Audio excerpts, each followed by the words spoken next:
Salut mes amis! C'est l'été, alors je vais vous raconter une nouvelle histoire qui parle de vacances. Allons-y!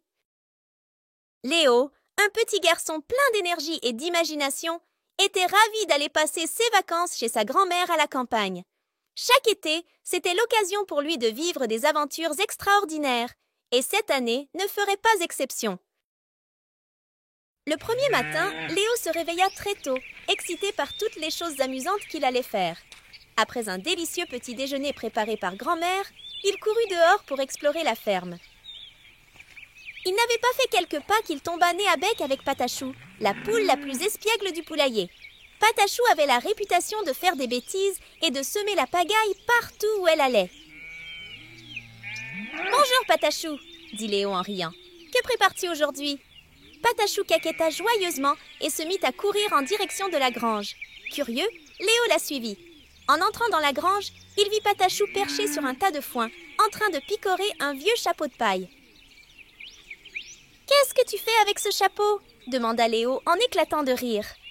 Patachou fit tomber le chapeau et s'enfuit en courant. Léo attrapa le chapeau et se mit à la poursuite de la poule. La course-poursuite les mena autour de la ferme, sous le regard amusé de grand-mère. Finalement, Patachou s'arrêta devant un petit lac près de la ferme. Essoufflé mais heureux, Léo la rejoignit. C'est alors qu'il eut une idée. Il posa le chapeau de paille sur la tête de Patachou. La poule, d'abord surprise, sembla apprécier son nouveau couvre-chef. Elle se pavanait fièrement, comme une reine avec sa couronne. Léo éclata de rire en voyant la poule si élégante.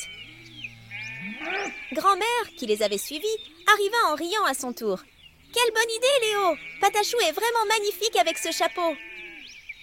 Les jours suivants, Patachou ne se séparait plus de son chapeau. Elle était devenue la star de la ferme, et même les autres animaux semblaient la regarder avec admiration. Léo et Patachou devinrent les meilleurs amis du monde, partageant de nombreuses autres aventures pendant tout l'été.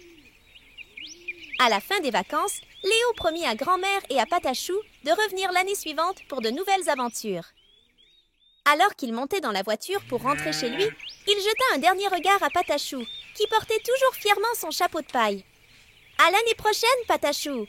cria Léo en agitant la main.